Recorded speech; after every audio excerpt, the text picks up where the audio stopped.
और इसी के साथ जो है सबसे पहले तिलावत कुरान के साथ इस प्रोग्राम का इनेकाद करते हैं। तिलावत कुरान के लिए मैं क्लास 5 से उमर फारूक को इनवाइट करता हूँ, वो आए और तिलावत कुरान करें।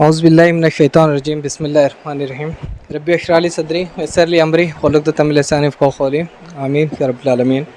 स्टेज पे तशरीफ़ फरमा आज के हमारे मेहमानान जनाब तकी साहब, जनाब अल्ताफ़ सानी साहब और जनाब अल्ताफ़ हुसैन सर और बहुत ही अज़ीज़ वालिदैन व सरपरस्त हज़रात और अज़ीज़ तलबा व तालिबात, अस्सलामु अलैकुम रहमतुल्लाहि व बरकातुहू। असल में आज के इस प्रोग्राम की नौइयत तो आप पर आया हो चुकी है, आप पर ये सारी चीज़ें एक्सपोज हो चुकी कि आज का एक छोटा सा प्रोग्राम हमने किस लिए रखा है। असल में इनॉग्रल वर्ड्स में तो ज़्यादा कुछ बातें नहीं होती, खाली प्रोग्राम की नौइयत और प्रोग्राम्स में क्या क्या होने वाला है वही रखना रहता है। तो आप पर बहुत सारी चीज़ें आप पर खुल चुकी हैं कि हम बहुत मुख्तसर से वक्त में बहुत कम ड्यूरेशन में अपने गोल्स की तरफ, अपने टारगेट्स की तरफ जो है तो हमारे अचीवमेंट्स बढ़ते जा रहे हैं। हम देखें कि अभी इस इंस्टीट्यूट को शुरू होने के लिए पूरी तरह से 3 साल भी कंप्लीट नहीं हुए हैं, लेकिन 3 साल में अल्हम्दुलिल्लाह आप लोगों ने, आप ही में से बहुत सारे बच्चों ने बड़े बड़े टारगेट्स की तरफ जो है तो अपना कदम, अपनी पेशरफ्त जो है तो शुरू कर चुके हैं। लास्ट ईयर में जब हमारा फर्स्ट अचीवमेंट हुआ था ओलंपियाड, मैथमेटिक्स ओलंपियाड में, रामानुजन मैथमेटिक्स ओलंपियाड में, तो उसमें हम लोग एक सिल्वर मेडल और एक ब्रॉन्ज मेडल और थोड़ा सा रीजन के अंदर जो है तो हम एक हाई रैंकर बना पाए थे। उसके बाद हमारे पास 10th स्टैंडर्ड का कोई बैच नहीं था। हमारा टारगेट ये था कि हम लोग जो है तो NTS को टारगेट करेंगे, नेशनल टैलेंट सर्च एग्ज़ाम्स को। NTS ही हमारा टारगेट भी था और हमारा खौफ भी था। उसकी वजह ये थी कि पिछले 50 सालों से इंडिया का यही सबसे बड़ा प्रोजेक्ट था जिसके ज़रिए से टैलेंट को सर्च किया जाता था और इंडिया का क्रीम जो है तो इस टेस्ट के ज़रिए से सॉर्ट आउट किया जा सकता, जिसके बेनिफिट्स जो है तो 10th स्टैंडर्ड में पास होने के बाद हमको अप टू PhD तक मिलते थे। लेकिन ये हमारी बदकिस्मती रहेगी या फिर मौजूदा सरकार की भी बदकिस्मती कहेंगे कि इन्होंने जो है तो इस प्रोजेक्ट को इस साल परमानेंटली जो है तो बंद कर दिया है और ये एक बहुत बड़ी अपॉर्चुनिटी हमारे हाथ से गई। लेकिन अल्हम्दुलिल्लाह इसी साल के अंदर एक दूसरा बड़ा प्रोजेक्ट जो डिज़ाइन किया गवर्नमेंट ने, वो है यशस्वी एंट्रेंस टेस्ट, है ना। PM यशस्वी के नाम से भी और YET के नाम से भी, दोनों नाम से इस एंट्रेंस टेस्ट को जाना जाता। अब PM यशस्वी हमारा ये सबसे बड़ा प्रोजेक्ट बना हुआ। हम ये सोचे थे कि अब 10th स्टैंडर्ड में ये प्रोजेक्ट रहेगा, लेकिन 1 साल से ये लोग भी इसको डिसाइड नहीं कर पा रहे थे कि ये 9th के लिए रहेगा या अपकमिंग 10th के लिए रहेगा। लेकिन अभी जो है तो हमने देखे हाल ही में उसको डिसाइड कर लिया गया कि ये उन स्टूडेंट्स के लिए रहेगा जो अभी अपकमिंग 9th में आ रहे हैं, उन बच्चों के लिए ये रहेगा। इसकी भी जो खुसूसियात है या जो खासियत है, एक तो ये कि ये इंडिया के अंदर जितने भी इंट्रेंस एग्ज़ाम होते हैं, नीट है, JEE है, JEE एडवांस है, CAT है, CLAT है, उसके अलावा UPSC, MPSC, ये सारे एग्ज़ाम्स का इसको मास्टर की समझा जा रहा है। इसका जो कंटेंट डिज़ाइन किया गया ये 100 मार्क्स के लिए रहेगा और अब हम इस टेस्ट को टारगेट किए हैं कि हम कैसे उस एग्ज़ाम को क्रैक करके इंडिया के उस क्रीम के अंदर जो तो अपने बच्चों को दाखिल कर सकेंगे। अब ये 100 मार्क्स का टेस्ट होगा, मैथमेटिक्स है, इसके अंदर भी मैथमेटिक्स जो रहेगा वो आपका रीजनिंग बेस्ड रहेगा, जिसके लिए मेंटल एबिलिटी वगैरह तो अल्हम्दुलिल्लाह हम आपको उसकी तैयारी, उसका प्रिपरेशन करवा रहे हैं, जिसमें अर्थमेटिक वगैरह भी शामिल है। साइंस रहेगा, साइंस में आपका फिजिक्स, केमिस्ट्री, बायो तीनों मर्ज रहेंगे। इसी तरह आपका सोशल साइंस जो तो 25 मार्क्स के लिए उसमें मर्ज रहेगा और आपका जनरल नॉलेज और current affairs and general information मिलाकर आपका जनरल नॉलेज इस एग्ज़ाम के ज़रिए से चेक किया जाएगा। अब अगर कोई स्टूडेंट, कोई तालिब इल्म या कोई तालिबा जो है तो इसको 9th क्लास के अंदर क्रैक करते हैं इस एग्ज़ाम को, तो इसका बेनिफिट आपको 3 साल तक मिलेगा। 9th, 10th, 11th 3 साल आपको 75,000 पर एनम के हिसाब से एनुअल स्कॉलरशिप प्रोवाइड की जाएगी। ये एग्ज़ाम फिर 11th में होगा, यानी जो अभी 10th स्टैंडर्ड में जो बच्चे पढ़ रहे हैं ये 11th को टारगेट करके जो है तो इसका प्रिपरेशन कर सकते हैं। 11th में ये एग्ज़ाम होगा। इस एग्ज़ाम को 11th स्टैंडर्ड में आप क्रैक करते हैं तो इसके 2 फ़ायदे रहेंगे। एक तो आप इंट्रेंस एग्ज़ाम के लिए तैयार हो रहे हैं, दूसरा जो है तो इसके ज़रिए आप क्वालिफाई होंगे, एलिजिबल होंगे स्कॉलरशिप के लिए, और ये स्कॉलरशिप रहेंगी 1,50,000 यानी 1.5 लाख रुपए सालाना स्कॉलरशिप आपको प्रोवाइड की जाएगी इस स्कीम के ज़रिए से। अब अगर ये 1.5 लाख रुपए अगर आप देखते हैं तो ये आपको अप टू PhD मिलेगा। आप चाहे MBBS के लिए जाए, इंजीनियरिंग के लिए जाए, या फिर medical field, engineering field, space science, judiciary, जिधर भी आप करियर बनाना चाहते हैं। तो अब हम सेकंड टारगेट किया है इसको कि हम किस तरह से PM SSV को क्रैक करने के लिए आपको तैयार करते हैं। तो एक हमारे हाथ से अपॉर्चुनिटी गई। फिर दूसरी ये थी कि हम बोले NTS तो हाथ से चला गया, तो फिर जो प्राइवेट और सेमी गवर्नमेंट प्रोजेक्ट्स होते हैं हमने उसको टारगेट किया था, जिसमें इंडिया का बहुत प्रेस्टिजियस ये एग्ज़ाम होता है, रामानुजन मैथमेटिक्स ओलंपियाड। रामानुजन जो थे एक मैथमेटिशियन थे, एक मैथमेटिक्स के साइंटिस्ट थे जो इंडिया के चेन्नई से जो थे इनका ताल्लुक़ था। उन्हीं के नाम से इस प्रोजेक्ट को चलाया जा रहा है। तो इसके बाद हमने जो मैं इसको टारगेट किया था कि भाई हम ओलंपियाड के ज़रिए से अपने बच्चों को जांच करेंगे, इनके लेवल को पता करेंगे कि हम किस लेवल तक पहुँचे हैं अभी। तो उसमें अल्हम्दुलिल्लाह हम देखें कि भाई 24 बच्चों की क्लास में से 12 बच्चों ने बहुत अच्छा परफॉर्म किए, दूसरे बच्चों का भी स्कोर ठीक ठाक रहा, मतलब करीब करीब पहुँचे अचीवमेंट के। लेकिन अगर 1 मार्क से भी अगर हमारी हार होती है तो उसको हार तस्लीम करना पड़ता है, उसको एक्सेप्ट करना पड़ता है कि हम हार चुके हैं। अब हम अपने इस हार को कैसे जीत में बदलेंगे उसका प्रिपरेशन आगे करना ज़रूरी है। लेकिन हमने यहाँ पर देखी कि ये जितने भी बोर्ड होते हैं ये अंडर NCERT होते हैं। NCERT means national council of educational research and training. India के अंदर पूरे रिसर्च और ट्रेनिंग का जो काम किया करता है वो NCERT करता है। NCERT कोई बोर्ड नहीं है। बहुत सारे लोग जो है CBSE स्कूल में NCERT को फॉलो करते हैं और ये कहते हैं कि हम NCERT पढ़ा रहे हैं, लेकिन NCERT के बेस पर जो कंटेंट डिज़ाइन होता है वो असल NCERT है। NCERT 2 मेथड से चलता है, एक सब्जेक्टिव मेथड, एक ऑब्जेक्टिव मेथड। दोनों मेथड्स हमको पढ़ना बहुत ज़रूरी है। इसके लिए कि 5th to 10th के बीच में मोर देन 35 एग्ज़ाम्स है, मोर देन 35 स्कॉलरशिप एग्ज़ाम्स है, ओलंपियाड एग्ज़ाम्स है, अलग अलग एग्ज़ाम्स है, और ये सभी के सभी एग्ज़ाम्स NCERT बेस्ड होते हैं, MCQs पैटर्न पे होते हैं, आपके ऑब्जेक्टिव मेथड से लिए जाते हैं, जिसका 50% पार्ट मेंटल एबिलिटी रहता है। अब किसी भी बोर्ड के अंदर मेंटल एबिलिटी को बोर्ड का पार्ट नहीं बनाया गया, चाहे आप CBSE उठाकर देखिए, चाहे आप ICSE देखिए, NIOS देखिए, या किसी भी स्टेट का स्टेट बोर्ड अगर आप खोलकर देखते हैं तो किसी भी बोर्ड का मेंटल एबिलिटी पार्ट नहीं है, लेकिन हर स्कॉलरशिप एग्ज़ाम का 50% पार्ट मेंटल एबिलिटी है। तो यहाँ पर हमने एक कोशिश की कि सबसे पहले हमारा पीरियड जो होता है 8, 9, 10 के लिए वो मेंटल एबिलिटी होता है, यानी वो 50% जिसको बोर्ड अवॉइड करता है या स्किप करता है, सबसे पहले हम उसको टारगेट किए। वजह यही है कि हम स्कॉलरशिप एग्ज़ाम्स को टारगेट किए हुए हैं। दूसरा है स्कॉलरशिप एग्ज़ाम्स के अलावा जितने भी आपके सिविल सर्विसेज के एग्ज़ाम होते हैं, है ना, जिसको UPSC MPSC कंडक्ट करता, वो सभी एग्ज़ाम्स का 40 to 50% पार्ट मेंटल एबिलिटी होता है, रीजनिंग होता है, जिसमें वर्बल नॉन वर्बल दोनों तरह का रीजनिंग लिया जाता है।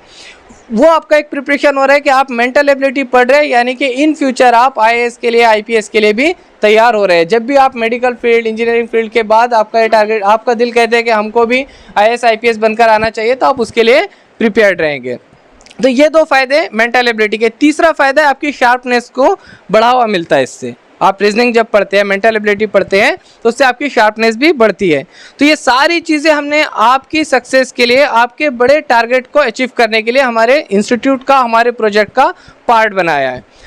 अलीना गौहर क्लास 9 से है, जिनको कैश प्राइज़ है और एक गोल्ड मेडल, गोल्ड सर्टिफिकेट ये अचीव किए हैं। इनको जो ये प्राइज़ मुफ्ती मोहम्मद शफ़ी साहब के हाथों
इसी के बाद नेक्स्ट स्टूडेंट है सादिया फ़ातिमा हामिद शरीफ साहब। इनका जो है प्राइज़ ये मुफ्ती मोहम्मद शफ़ी साहब के हाथों।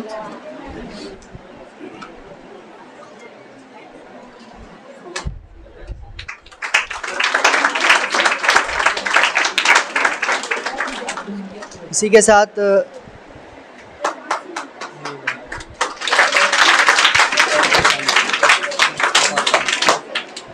साथ नेक्स्ट स्टूडेंट है क्लास 9 से मुनीब अहमद ख़ान।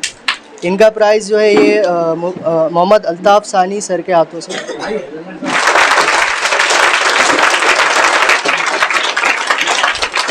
अब अल्ताफ़ हुसैन सर के हाथों प्राइज़ हासिल।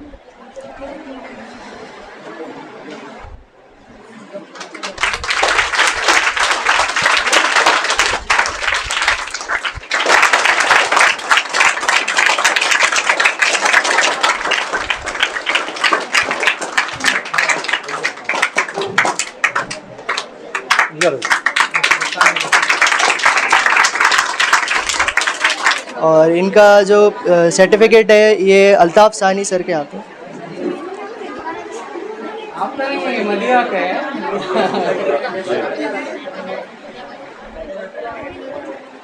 औज़ु बिल्लाहि मिनश शैतानिर रजीम बिस्मिल्लाहिर रहमानिर रहीम नहमदुहु व नसल्ली अला रसूलिल करीम अम्मा बाद। आज की इस खूबसूरत नशिस्त के सदर मुफ्ती हमारे दोस्त मुफ्ती शफ़ीउद्दीन साहब, सीनियर एडिटर हमारे रहनुमा मोहम्मद तक़ी साहब, अल्ताफ़ हुसैन सर, समीम सर, उनके रुफ़क़ा और तमाम तलबा और तालिबात, अस्सलामु अलैकुम। माना कि ये बहुत छोटी नशिस्त, बहुत महदूद नशिस्त, लेकिन बहुत खूबसूरत नशिस्त, बहुत खूबसूरत ये बज़्म जो सजी है और इसमें आप लोगों की शिरकत, आप लोगों के हौसले और आप लोगों की दिलचस्पी यकीनन इस बात की गम्माज़ी कर रही है कि हमारी नई नस्ल इंशाअल्लाह अज़ीज़ इस मुल्क के अज़ीज़ में हर वो कारनामे अंजाम देगी जो कि माजी में कभी हम लोग अदा नहीं कर सके। दौर जदीद में जदीद ज़माने के तकाज़ों के साथ साथ तालीम में जितनी जिद्दत पैदा हुई है और जदीद तालीम में दीगर अक़वाम के मुकाबले में आप लोगों के बढ़ते हुए क़दम यकीनन हमें हौसला देने वाले हैं। आपके नताइज, आपकी मेहनतें, ये तमाम इस बात की अलामत है कि आने वाला वक्त इंशाअल्लाह अज़ीज़ हमारी उम्मत का, हमारी मिल्लत का एक सुनहरा दौर रहेगा। जनाब सीनियर जर्नलिस्ट मोहम्मद तक़ी साहब को इस स्टेज पर इनवाइट करता हूँ, वो आए और अपने ख़यालात का इज़हार करें। आऊज़ु बिल्लाहि मिनश शैतानिर रजीम बिस्मिल्लाहिर रहमानिर रहीम। आज की इस बहुत अहम तरीन तालीमी तहनीती तक़रीब के सदर मोहतरम मौलाना मुफ्ती शफ़ी साहब, मेरे दोस्त और सहाफ़ी समाजी खिदमतगार अल्ताफ़ सानी साहब और मेरे दोस्त अल्ताफ़ हुसैन साहब जो इस इदारे के रूह रवां हैं और इसको लेकर बड़े अच्छे तरीक़े से आगे बढ़ रहे हैं, समीम साहब, मुस्तफ़ा ख़ान साहब और मेरे सामने तशरीफ़ फरमा तमाम तालिबात व तलबा। सबसे पहले मैं उन तलबा व तालिबात को मुबारकबाद पेश करता हूँ जिन्होंने मैथ्स का जो एग्ज़ाम हुआ है चेन्नई के एक ऑर्गेनाइजेशन की जानिब से, उसमें नुमाया कारकर्दगी अंजाम देते हुए बेहतरीन निशानात हासिल करते हुए मेडल, सर्टिफिकेट हासिल किए। उनको ना सिर्फ मैं बल्कि मेरे इदारे वर्क़ ताज़ा की जानिब से भी दिली मुबारकबाद पेश करता हूँ। और यहाँ जो तलबा व तालिबात तशरीफ़ फरमा है जिन्हें ये मेडल या इनाम या सर्टिफिकेट नहीं मिला है, मैं उन्हें भी पेशगी मुबारकबाद देता हूँ।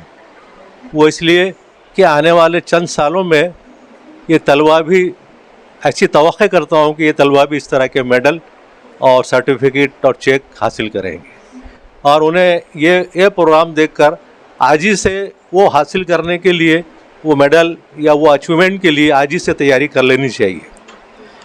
देखिए, एक असगर गाउंडवी का बहुत मशहूर शेर है चला जाता हूँ हंसता खेलता मौजे हवादिस से, चला जाता हूँ हंसता खेलता मौजे हवादिस से, अगर आसानियाँ हो ज़िंदगी दुश्वार हो जाए।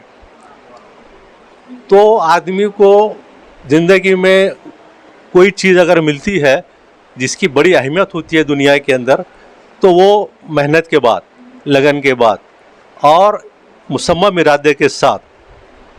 तो जब तक ये चीज़ें आपके सामने नहीं होंगी, आपके साथ नहीं होंगी, आप कभी भी जो है वो टारगेट जो आप तय करते हैं, आपके वालिदैन या असातिज़ा, वो ऑब्जेक्ट्स जो आपके असातिज़ा तय करते हैं वालिदैन, वो आप हासिल नहीं कर सकते। मैं इसके लिए एक तारीख़ से एक मिसाल देता हूँ आपको, एक वाक़े की, कि शायद आपने बच्चों ने भी पढ़े होंगे।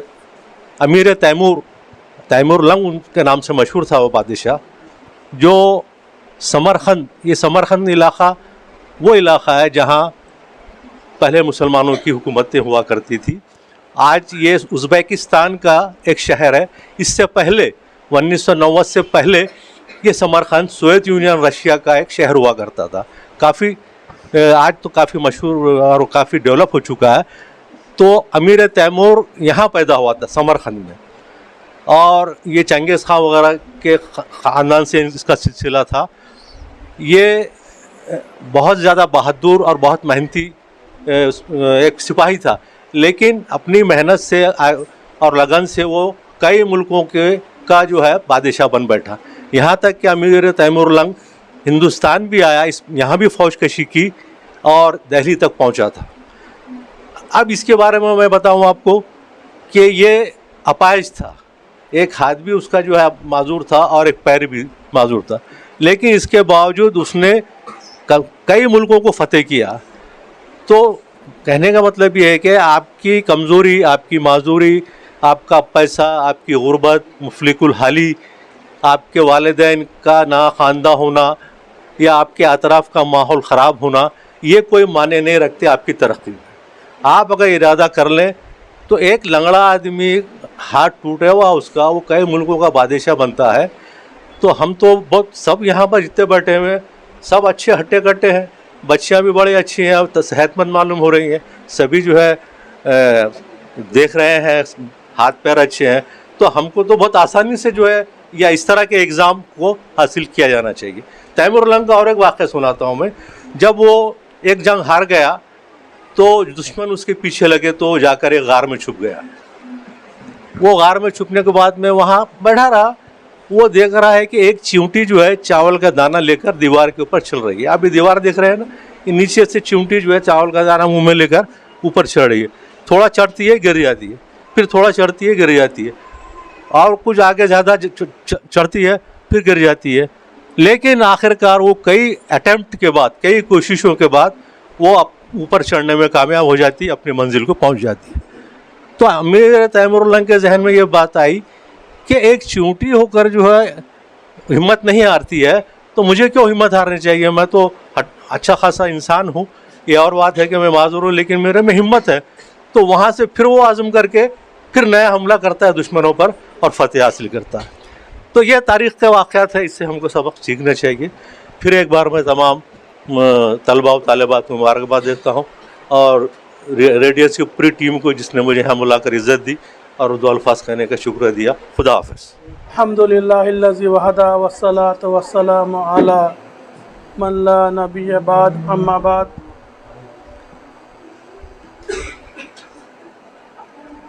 वक़ाल नबी सल्लल्लाहु अलैहि वसल्लम लैसल इंसानु इल्ला मा असा।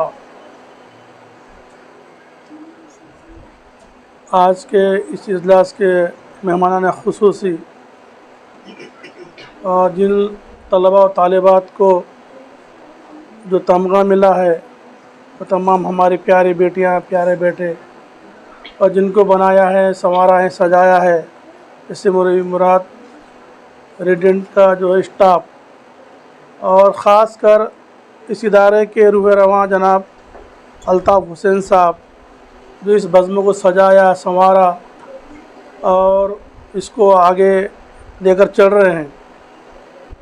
मेरी प्यारी बच्चियां और बच्चों, आज के इजलास के यकीनन नौशा आप ही लोग हैं, और आप ही के खुशी में ये बज़्म सजाई गई है, ताकि आपको अकेले में तन्हाई में ये मेडल ना दिया जाए, बल्कि सबके सामने, आपके वालिदैन के सामने और शहर के वो मौजूद हस्ती आपके सामने, जनाब तकी साहब, जनाब अल्ताफ़ सानी साहब, उनकी मौजूदगी में आपको ये मेडल दिया गया, तमगा दिया गया, बल्कि एक तालिब इल्म को नक़द चेक भी दिया गया।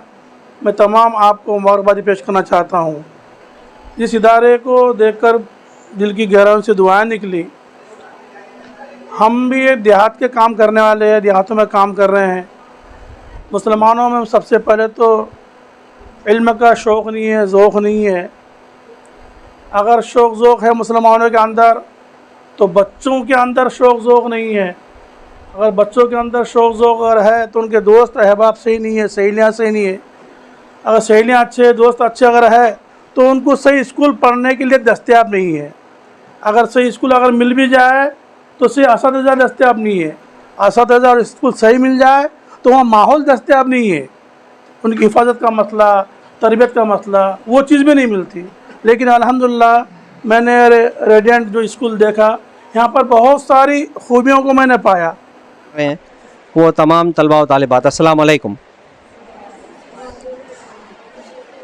यकीनी तौर पर यहाँ इस नौइयत के फेलिसिटेशन प्रोग्राम में अपने आप को मौजूद पाते हुए मुझे इंतहाई मसरत और ख़ुशी हो रही है कि आज इस शहर में, जहाँ इंग्लिश मीडियम और मराठी मीडियम के आपकी उम्र और आपके क्लास यानी हाई स्कूल में तलबा व तालिबात जो तालीम हासिल कर रहे हैं और जिन किस्म के इम्तिहानात वो अपीयर होते हैं, चाहे वो national means cum merit scholarship exam हो, जिसके ज़रिए से हुकूमत हिंद 1 लाख स्कॉलरशिप्स देती है हर साल। महाराष्ट्र में तकरीबन 14,000 बच्चों को स्कॉलरशिप मिलती है। माहाना 1,000 रुपया आपको उसमें मिलता है। इस किस्म के इम्तिहानात की रहनुमाई 5th और 8th में जो गवर्नमेंट ऑफ महाराष्ट्र की स्कॉलरशिप एग्ज़ाम्स होती हैं, उसकी आपको जो तैयारी करवाई जाती है, साथ ही साथ जो साइंस ओलंपियाड है, मैथ ओलंपियाड है, या होमी भाभा जैसे एग्ज़ाम्स हैं, जैसे मुफ्ती साहब ने ज़िक्र किया कि आपको अगर साइंटिस्ट बनना है, तो आपके अंदर की वो दिलचस्पियाँ, आपके अंदर की वो सलाहियतों को फ़रोग़ करने के लिए दर्जे शशम 6th और 9th इस लेवल से ही मुख्तलिफ़ जो ऑर्गेनाइजेशंस हैं या रिसर्च के सेंटर्स हैं, वो जिस किस्म के एग्ज़ाम्स मुनक़िद करते हैं और जिसकी तैयारी हम ये देखते हैं कि 99% मराठी और इंग्लिश मीडियम के तलबा वो तैयारी करते हैं। जिस बात की कमी उर्दू मीडियम के तलबा के लिए थी, जिस तरह की रहनुमाई हमारे इन होनहार बच्चों को इस हाई स्कूल की सतह की तालीम के साथ साथ जो स्टेट बोर्ड में पढ़ते हैं, इस तरह की तैयारी, चाहे वो मेंटल एप्टीट्यूड हो, ज़हनी सलाहियत और ज़हनी जांच के आपकी सलाहियतों को फ़रोग़ देना हो, जो तकरीबन हर कॉम्पिटिटिव एग्ज़ाम का एक पार्ट होता है, आपकी लैंग्वेज को इम्प्रूव करना हो, या आपकी अपनी साइंस और मैथ्स में आपकी सलाहियतों को फ़रोग़ देना हो, एक्सपर्ट फैकल्टीज़, तजुर्बेकार असातिज़ा की निगरानी में, उनकी रहनुमाई में यकीनी तौर पर आपको यहाँ जो रहनुमाई मैसर आ रही है और उसके रिज़ल्ट अल्हम्दुलिल्लाह हम देख रहे हैं कि इस साल 2 गोल्ड मेडल्स हमारे ओलंपियाड में यहाँ आप तलबा ने हासिल किए हैं, 3 सिल्वर मेडल्स, 9 ब्रॉन्ज़ मेडल्स, और साइंस ओलंपियाड जो साइंस ओलंपियाड फाउंडेशन है उसके 2। साथ ही साथ आज के ज़माने में जैसे टैलेंट्स अगर आपके अंदर हैं, जैसे मुफ्ती साहब ने फरमाया कि अगर आपके अंदर सलाहियतें हैं, आपके अंदर अगर जुस्तजू है और आप वो परफॉर्मेंस को प्रूव करते हैं, तो लोग आपको हाथों हाथ लेते हैं। और चाहे वो नांदेड़ का मुकामी सतह लीजिए या नेशनल लेवल के टॉप आपके कोचिंग क्लासेस लीजिए, आपको ये जानकर ताज्जुब होगा कि कोटा जैसे मुकाम पर जहाँ 3-4 लाख रुपया फ़ीस होती है, वहाँ पर नांदेड़ के एक हाफिज़ साहब हैं, उनके लड़के को कंप्लीट फ्री उन्होंने एजुकेशन दिया है इस साल। और आप दुआ कीजिए कि इंशाल्लाह वो लड़का अभी इस साल IIT को लगेगा। आप ही का लड़का है, आप ही में से लड़का है वो जिसने उर्दू मीडियम से अपनी एजुकेशन हासिल की है। और आपको ये जानकर यकीनी तौर पर ताज्जुब होगा कि कोविड के ज़माने में वो बच्चे ने 10th एग्ज़ाम दिया है, बाद में 12th भी आया है, लास्ट ईयर 12th हुआ है, और सेल्फ स्टडी के ज़रिए से उसने मेंस और एडवांस क्वालिफाई किया है। और उस बच्चे की सलाहियतों को देखकर कोटा के जैसे नेशनल लेवल के टॉप इंस्टीट्यूट ने उसको फ्री एडमिशन दिया है। आपको ताज्जुब होगा कि जहाँ की 3.5 लाख रुपए फ़ीस है, उसको 1 पैसा भरने की ज़रूरत नहीं पड़ी और टॉप की उसको कोचिंग मिल रही है। और आज उसका रैंक अल्हम्दुलिल्लाह जो JEE मेंस हुआ है उसमें ऑल इंडिया में पहले 5 से 6 हज़ार के रैंक में वो आया है। उसी तरह आपका मामला है अल्हम्दुलिल्लाह इस क्लास में इस साल के जो 10th अपीयरिंग स्टूडेंट्स हैं, यहाँ जो वालिदैन हैं और जो मोअज़्ज़िज़ मेहमानान हैं, उनको मैं ये बताता चलूँ कि तकरीबन 18 स्टूडेंट्स यहाँ की जो टॉप की कोचिंग इंस्टीट्यूट्स हैं, अगरचे कि वो कमर्शियल इदारे हैं, हमें उसके कमर्शियल अप्रोच से कोई लेना देना नहीं है, लेकिन वहाँ हम ये भी जानते हैं कि करोड़ों हार रुपया जो अपने फैकल्टी के सैलरीज़ पर ख़र्च करते हैं, एक स्टाफ का आपको ताज्जुब होगा ये सुनकर कि 50-60 लाख रुपया 1-1 करोड़ रुपया सालाना उनकी सैलरी पे करते हैं। वो किस लिए कि टॉप के स्टूडेंट्स को जो जिस तरह की गाइडेंस चाहिए, वो गाइडेंस के लिए टॉप की फैकल्टी वो लेकर आते हैं। ऐसे टॉप के इदारों में यहाँ के रेडियन के तकरीबन 18 स्टूडेंट्स को स्कॉलरशिप मिली है। किसी को 50% स्कॉलरशिप यानी टोटल फ़ीस में 50% माफ़ हुई है, किसी को 30%, किसी को 20%।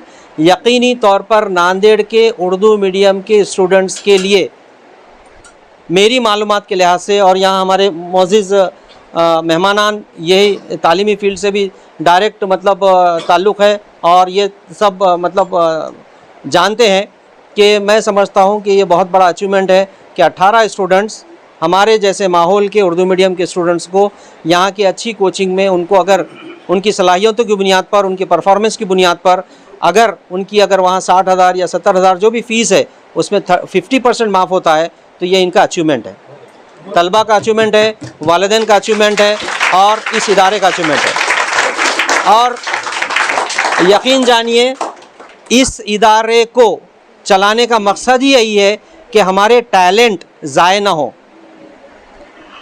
यकीनी तौर पर अल्लाह ताला ने हर बच्चे में सलाहियत दी है, उस सलाहियत को आइडेंटिफाई किया जाए और उसको प्रमोट किया जाए और कौमी सतह पर, नेशनल लेवल पर, सिर्फ नेशनल लेवल पर ही नहीं बल्कि इंटरनेशनल लेवल पर, ग्लोबल सतह पर, बैनुल अक़वामी सतह पर आपके लिए बेस्ट ऑफ बेस्ट जो मौक़े हैं, इंशाअल्लाह ये इदारा आपको उन मौक़े, वो अपॉर्चुनिटीज़ तक वहाँ को आपको पहुँचाने के लिए भरपूर कोशिश करेगा। आप आज जिस तरह से मेहनत कर रहे हैं, जैसे मोअज़्ज़िज़ मेहमानान ने आपको रहनुमाई फरमाई है, आज ही आप ठान लीजिए कि आज 2023 है, मैं 9th में या 10th में पढ़ रहा हूँ या पढ़ रही हूँ, मुझे 10 साल बाद इस मुकाम पर पहुँचना है, 2032 में, 2033 में मैं इस ओहदे पर रहना चाहता हूँ। अब आपको आज ये तय कर लेना है और आपके निशाने को, टारगेट को, गोल को अचीव करने के लिए अवेलेबल ऑप्शंस आपको मालूम करने हैं और उन ऑप्शंस के ज़रिए से आपको उसकी तैयारी करना है। ये आपकी ज़िम्मेदारी है। यकीनी तौर पर यहाँ माहौल है, यहाँ आपके लिए निगरानकार हैं, यहाँ आपको रहनुमाई के लिए वो तमाम तर सहूलतें दस्तयाब हैं। इसका भरपूर फ़ायदा उठाइए। आपके वालिदैन आपके ताल्लुक़ से फ़िक्रमंद हैं। अल्लाह ताला से दुआ है कि आपके रोशन मुस्तक़बिल के लिए वो तमाम तर मौक़े अल्लाह ताला आपको मुहैया करे, आपको सेहत अता करे, आपके लिए आने वाली तमाम तर रुकावटों को अल्लाह ताला दूर करे। और इस यही दुआ के साथ और यही नेक ख्वाहिशात के साथ मैं अपनी बात को यहाँ पर ख़त्म करता हूँ। जज़ाकल्लाह। मैं शुक्रगुज़ार हूँ हमारे मेहमानान का, मुफ्ती साहब का, अल्ताफ़ सानी साहब का, और हमारे चीफ़ एडिटर साहब तकी साहब का, और दूसरे यहाँ पर सरपरस्त हज़रात आए हुए हैं उनका, कि वो यहाँ रेडियन की दावत पर तशरीफ़ लाए हैं और हमारी हिम्मत अफजाई की है।